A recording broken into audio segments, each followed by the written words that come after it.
and welcome to the X22 Report. My name is Dave, and this is episode 303, and today's date is March 1st, 2014. And the title of this episode is Ukraine Crisis. This is the current economic collapse news brief for this Saturday. Now, this report, I'm going to just stay on the subject of the Ukraine and what is going on there. And as we know, the Ukraine is a coup. And this was staged by the EU and the United States. We've spent, I should say the United States, the central bankers, have spent $5 billion to overthrow the government in the Ukraine. And we have to look back and see what has happened here. We understand that the Ukraine was looking to go with either the EU or with Russia, and they decided to go with Russia for their economic policies. And all of a sudden, we had riots and protests because the people of the country wanted to join the EU.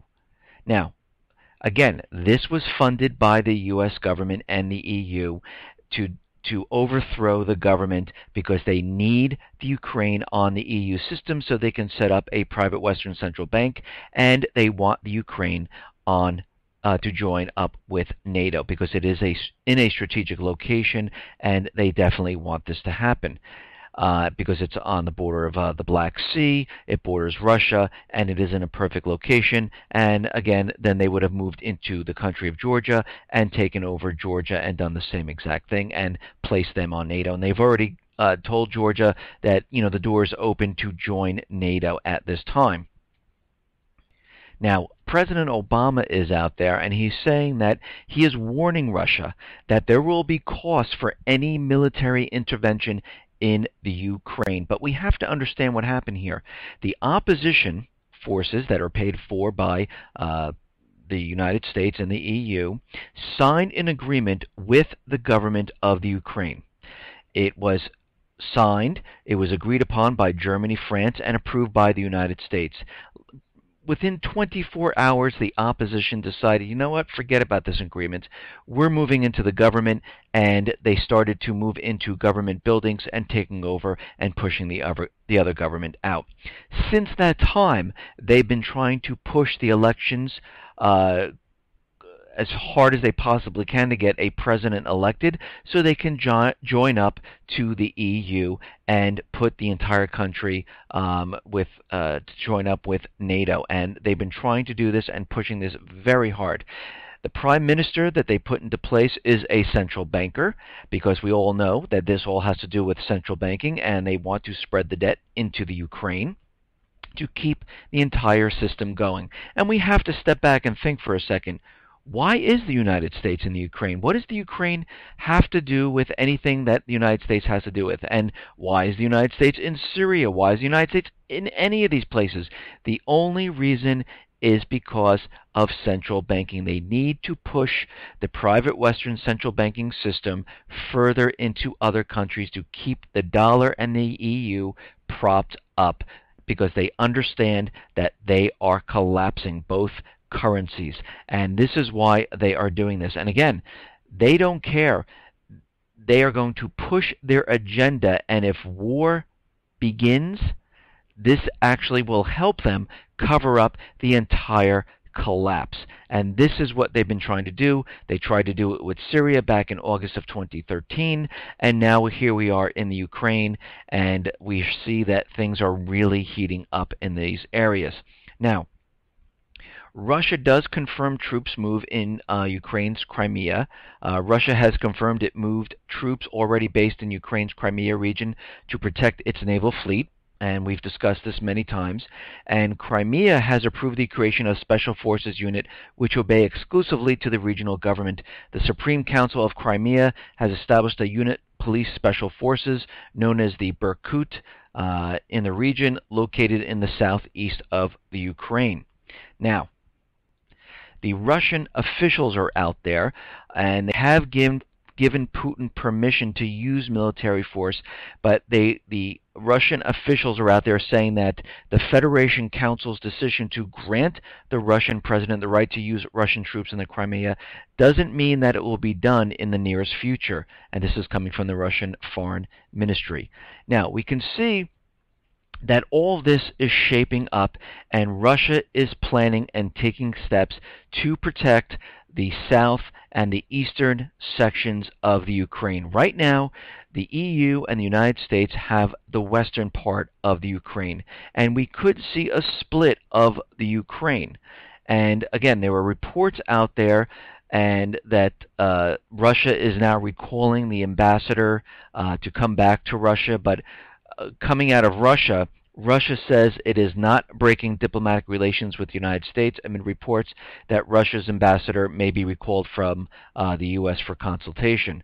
And as of yet, Putin hasn't made a final decision on the ambassador's recall, but he will make it later. It's all up to him to do this. The ambassador may be recalled temporarily for consultations. So right now, everything is in play. I think Putin is setting up his chessboard, putting things in this proper position, getting everything pre-approved just in case this whole entire thing goes hot. Now, we have the United States out there, and every time they issue a travel advisory, we know something is going to happen. While the State Department warns Americans on Ukraine travel, the State Department is warning U.S. citizens to put off all non-essential travel to the Ukraine, and particularly to Crimea. The department cited the potential for instability. Well, we understand that they will be provoking Russia in this instance to try to get Russia to make movements inside the country against the opposition government right now. And this will allow the central bankers of the U.S. government to say, see, they're invading, we need to go to war. And again, Putin is very careful in what he is doing. He is setting everything up to protect his assets. Now, we have to remember, before the Olympics, the United States sent 2 military ships to the Black Sea. Now again, was that really for the Olympics, or was it for this coup d'etat that they created just a couple weeks, 2 weeks ago? We still have the USS Mount Whitney in the Black Sea, and we also have the Navy frigate USS Taylor in the Black Sea, and of course that ran aground, and they suspended the captain of that ship, but they are still there in the Black Sea. Now, there are reports that they deployed the U.S. aircraft carrier George H.W. Bush from the Mediterranean, but there is no information of where this ship is going. I can only imagine where it's going. It is probably headed towards the Black Sea. Now, U.S. intelligence is coming in and giving more information on what is happening. And again, the U.S. intelligence agencies are stepping up their spying on Russian military and concerns that Moscow is preparing to use force against Ukraine in the wake of the pro-democracy revolution in Kiev. And the intelligence goes on to say that intelligence agencies reported that 2 Ural 4320 trucks full of armed Russian troops were observed arriving in the Black Sea port of Yalta. And U.S. intelligence agencies also are tracking possible covert infiltration of Russian Spetsnaz commandos. One concern is that Moscow will provoke a conflict by using the undercover commandos to attack ethnic Russians and then launch an invasion under the guise of protecting those Russians. Now, of course, this whole entire thing is coming out from the U.S. because they're flipping it around, and they're going to say that Russia did the invasion and they're the ones who went in, but they're going to provoke them to try to get Russia to make a move. And we're going to have to see how this happens, because this is what they do. They use a false flag to get what they want. We saw this happen in Syria, where they said it was the Assad government.